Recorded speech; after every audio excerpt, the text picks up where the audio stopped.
Hey, I'm here to read the first part of Sir Gawain and the Green Knight, at least part of the first part. Please listen along. I'm going to try and give you some helpful tips and feedback so that you can see some of the things that are going on. Look for the chivalry, look for our themes from Anglo-Saxon literature. We'll talk about some of the structural elements and stuff like that as we go on.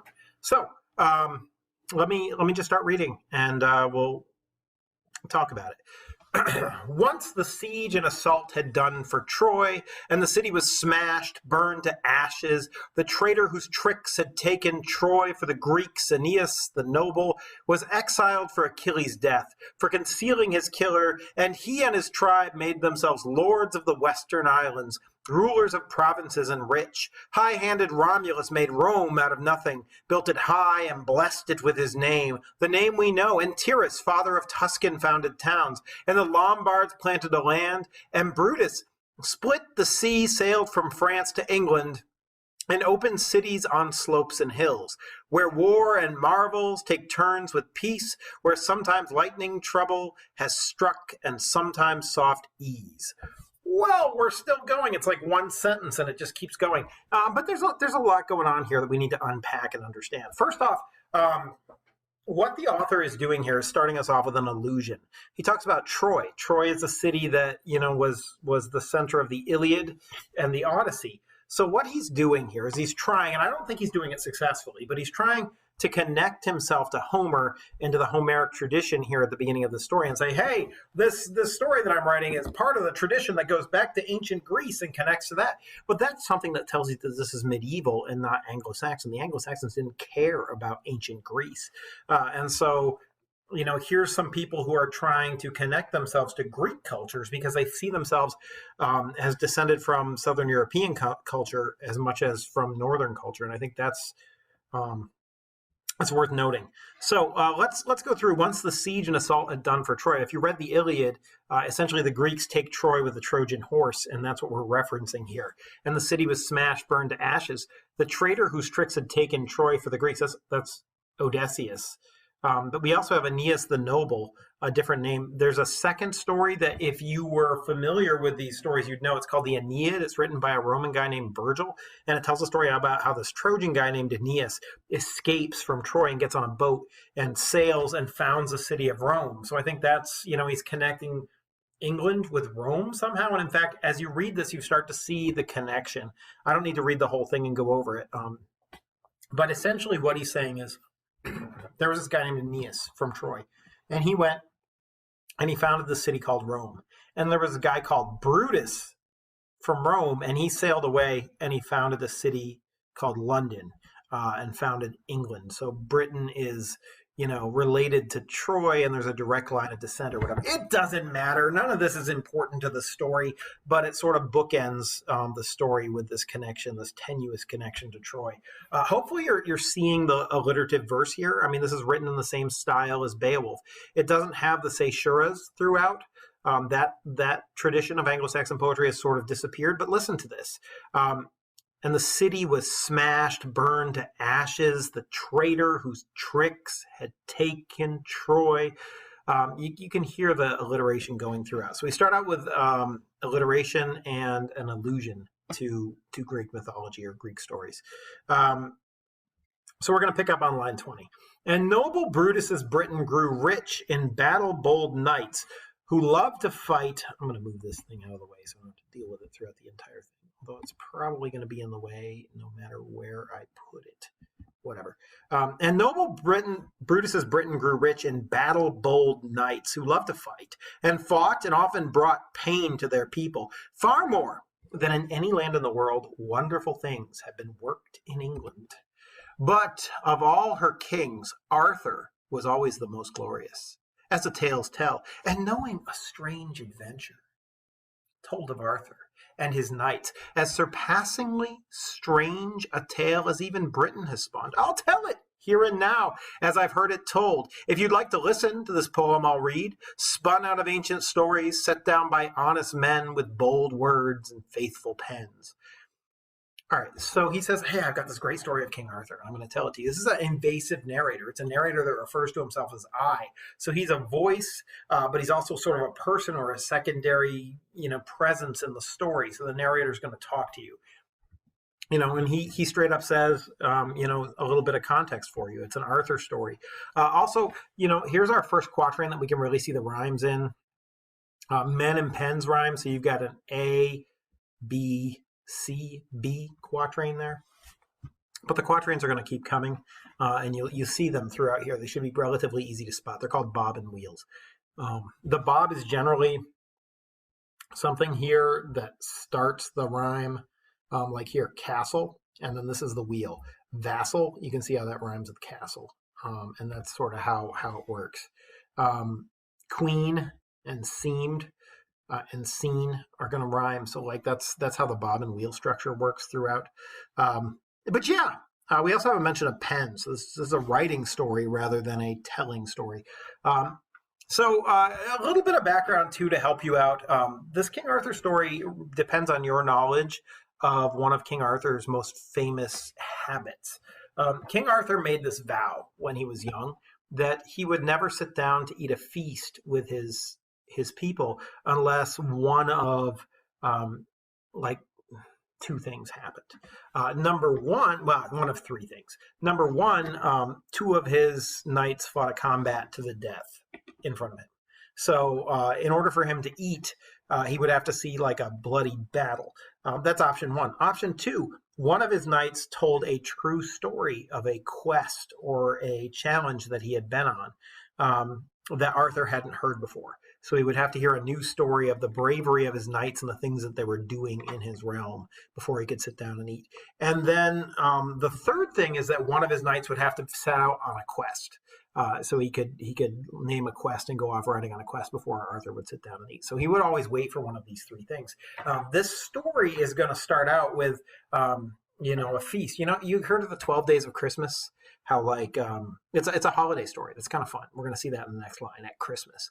So this is sort of a holiday story, and they should really make a holiday movie out of this thing. Honestly, I think it would be a fabulous holiday movie, and they haven't. I mean, they just recently made a movie called Sir Gawain and the Green Knight, and I haven't watched it.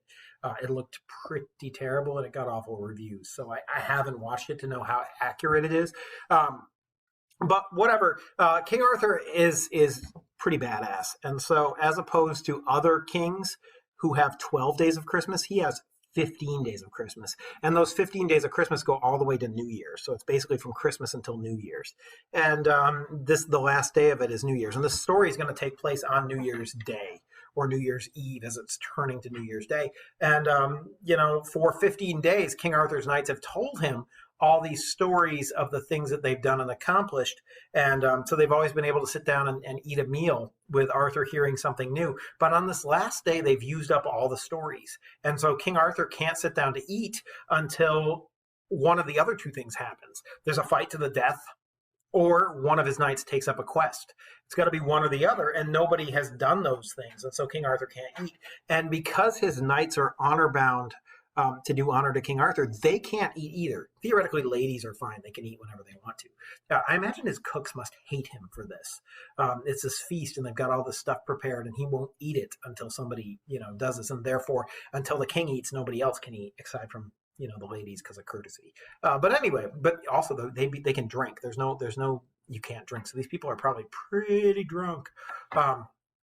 Anyway, at Christmas, the king held court at Camelot, surrounded by gracious lords, worthy knights of the Round Table, brothers in arms, reveling in that rich pleasure. Noble knights, day after day, rode in tourneys, jousted, gallant and well, then galloped to court and sang and danced, for Camelot's Christmas feast was 15 days, as full of food and laughter as feasting could be made, loud and happy and glorious to listen to, noisy days, dancing nights, lords and ladies rejoicing in their rooms. It said that. Lords and ladies rejoicing in their rooms, and in Arthur's castle coming together in the height of delight, the most famous warriors of Christ our King, and the loveliest ladies in the world. And Arthur, the noblest of rulers, reigning in his court. I'm going to stop there for a second. These are the greatest knights in the world. Arthur put out a call for the greatest warriors to come to him and join his Knights of the Round Table. So, by modern standards, all of these, there's going to be a bunch of name dropping, and you're not going to recognize the names because, you're not a aficionado of Arthurian legend. But these are famous guys. These are the greatest warriors of their time. They're all big and tall and athletic and muscular. And so, it would be the equivalent of having all the greatest athletes in America, in your house. So, the same kind of name dropping would be like if you had LeBron James and Tom Brady and, all of these famous guys in the room with you, Tiger Woods, you name it, Serena Williams, like they're all there. And so, you've got a monopoly on physical skill.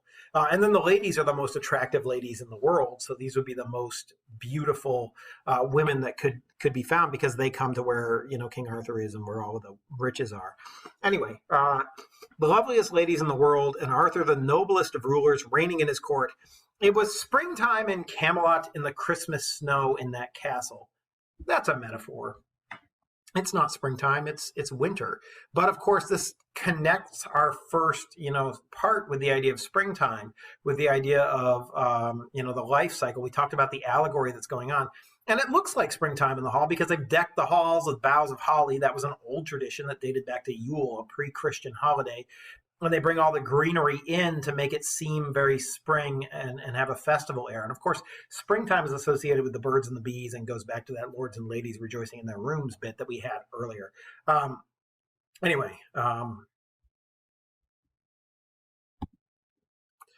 It was springtime in Camelot in the Christmas snow in that castle, most blessed on earth, with the best of vassals and a king of such worth that no time will surpass him. With the new year drawing close, courtiers and ladies sat to a double feast. A double feast, that sounds pretty good. Imagine the two greatest meals you could possibly eat both in front of you at once. What's your meal choice? Drop it in the comments, I'm curious. For me, it would be a plate of steak, medium rare, maybe a T-bone, and French fried onions and French fries. That'd be one of them. And the other one would be Thanksgiving, like the turkey, the gravy, the mashed potatoes, the dressing, the cranberry, all the fixings. That's a double feast. You have both of those plates in front of you. Now imagine sitting there seeing that food, smelling it, listening to it sizzle maybe as it comes out, and not being able to eat it. That's what this guy's setting up as an author. Let's see, sat to a double feast. Mass had been sung in the chapel, and the king and his knights came into the hall, and priests and laymen called, "Noel! Noel!" and shouted and sang, and nobles ran with New Year's presents in their hands, noisily passing in a crowd, calling, "Presents! Presents!" and loudly disputing gifts, while ladies laughed when kisses were lost, and whoever won them found it hard to weep. That's a reference to the mistletoe, which is a really old practice when you hang mistletoe on the ceiling, and you can kiss women. It gives you a chance to sexually assault women. It's a terrible tradition. Can we all get behind the idea that like hanging something from the ceiling and letting you kiss people who don't want to be kissed is ugh. Anyway. It's what we're referring to here, that whole mistletoe tradition, which is nice if you want to kiss somebody, but if you don't want to be kissed by them, whoa. Anyway, and whoever won them found them hard to weep. Until dinner time came, they ran and laughed. Then they washed and sat at the stately table. The noblest nearest their lord and his queen, Guinevere the Gay, seated in their midst. Now remember, gay meant happy back then. And of course, if it's a literative verse and your protagonist, your main character is named Gawain, he's going to be referred to as Gawain the Gay a lot too. But don't think that means, like he's homosexual. Although there are some weird undertones to the story as we get farther in, and we'll talk about those, and it makes it fascinating. But anyway, that's not what the author's getting at. Gay didn't take on that term or that meaning until a lot later, like the 1900s. Where was I? Guinevere the Gay seated in their midst, arranged around that priceless table, fringed with silk hung over their heads, and behind them velvet carpets, embroidered rugs, studded with jewels as rich as an emperor's ransom. And the queen, watching with shining gray eyes, seemed as beautiful a lady as a man could have seen. So here's Guinevere looking picturesque. But let's stop and take stock of the wealth, of the opulence of Arthur's court. It's absolutely staggering. She's sitting around a table that's fringed with silk hung. Silk came from the Orient. Had to travel all the way by land across from China, down to Persia and then up. So it was enormously expensive. And behind them, velvet carpets, embroidered rugs studded with jewels, as rich as an emperor's ransom. Arthur is so rich that he has like wall tapestries hanging with jewels in them. He also has rugs with jewels in them. I mean, he's so rich that he just walks on that crap. He's like, this is how wealthy and powerful King Arthur's England is. Yet Arthur, boisterous and merry as a boy, refused to eat till the others were served. His blood ran young, and his brain was restless, and he liked to be gay. He hated lying about or sitting long, and at times sounds like he has ADD. And a point of honor held him back, a vow he had taken and meant to keep, not to be seated at a festive table until he'd been told a tale of adventures or marvels, some mighty story to remember of princes, of battles, of perils or wonders, or a courtly visitor had begged some knight of the Round Table to rise and ride in combat, fight for his life, man against man as fate determined. Wherever he held his court, the king was ruled by this custom, wherever he sat with his knights around him and feasted. All right, got to turn the page here. Okay, and I'm going to stop at 20 minutes because I don't want this to go on long and affect you, but we'll keep reading. His face was proud, he remained on his feet, and his laughter was loud as he waited his New Year's treat. So that tells you it's a New Year's Eve thing. So the fearless king stood in front of the table, talking of elegant trifles. And Gawain the good sat beside Guinevere, and Agravain of the hard hands on her other side, both Arthur's nephews, faithful knights, and Bishop Baudouin at the king's right, and Urien's son Gawain with him.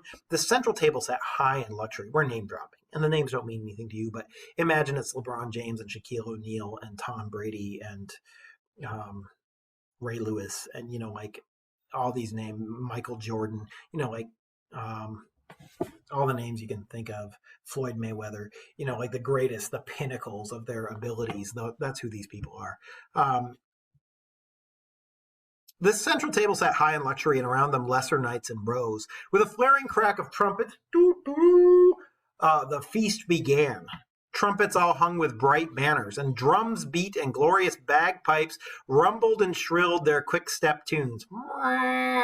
And hearts beat quick with the music. At the signal, rare and delicate dishes were served, and venison in great slabs, and so many platters that there was almost no place to set them in front of the guests. Broths and stews in overflowing abundance. So you can see the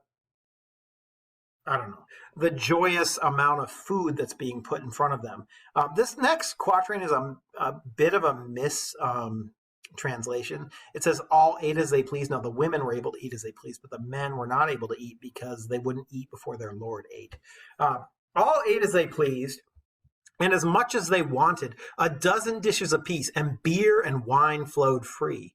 I've nothing more to tell of their feasting. Any fool knows with what splendor they were fed, and to send the prince to his dinner, a different sound approached. The trumpets and the pipes were barely still, the drums silent, the first dishes set in place, when a ghastly knight sprang through the door. Huge, taller than men stand, so square and thick from neck to knee, thighs so broad around, legs so long, he seemed half an ogre, a giant, but clearly the biggest creature in the world, and the fairest, the gayest for his size, as thin in the waist, as flat in the belly, as his back and chest were grim and immense, from cheek to chin, fine and elegant with an easy grace, and stunning the court with the color of his race, a fiery, snorting fellow, and his hands were green, and his face. I've got 1 more minute to read to you. I'm not going to do any analysis. We'll pick back up at line 130 next time and go over this stuff. But read and listen. I think this is enjoyable. And his armor and his shirt were green, all green. a short, tight tunic worn close and merry, mantle sewn in with fur that rippled as he rode, trimmed rich at the edges with bright white ermine, both his mantle and the hood thrown low on his back, below his flowing hair, and his smooth webbed stockings stretched taut on his legs were green, all striped with embroidered silk, and his shining spurs were gold, and he wore no shoes, rode peacefully to that prince's court. Everything about him was an elegant green, from the colored bands on his belt to the jewels set in his clothes and his saddle, woven around with silk designs. Birds and butterflies flew in that embroidery, beautifully worked and fine, decorated in green, and with gold scattered across them. His horse's armor was enameled, and the saddle and its straps and the bit in its teeth were green, and the stirrups for that knight's feet were green, and his saddle horn and the shining leather hung from the saddle, glittering and gleaming with green stones, and his stallion too, as green as its rider. A huge horse, headstrong, decisive, and quick, but caught up by his hand's touch at the bridle. His clothes and his armor were glorious, this green knight, his hair the color of his horse, and waving down to his shoulders. A beard as thick as a bramble bush grew from his chin and fell in front as far as the hair and back, hair and beard cut at the elbow like a king's hooded cape, enclosing his neck and half his arms. And his horse's mane hung long, combed and curled, braided strand for strand, with a gold thread, a strand of green hair, another of gold, and his forelock and his tail were braided to match, bound in place with a green band, dotted with precious stones, the length of that flowing tail, then laced with an elaborate knot and strung with dozens of bright gold bells that rang as he rode, and rider and horse was stranger than anything seen on earth before that day. He seemed to glow.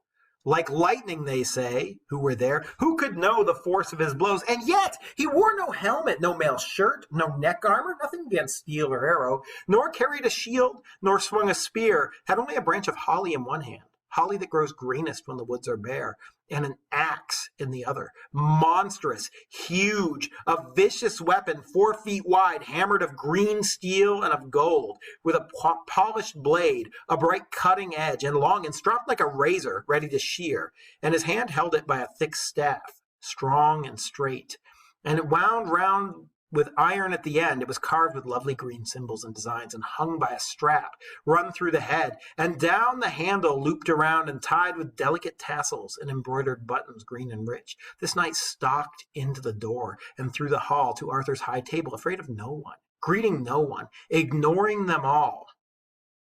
And when he spoke, "Where," he said, "is the lord of this company? I'd like to see him in person and exchange some words." He stared at the knights, rolling his eyes up and down, and stopped and squinted, hunting the knight of noblest renown.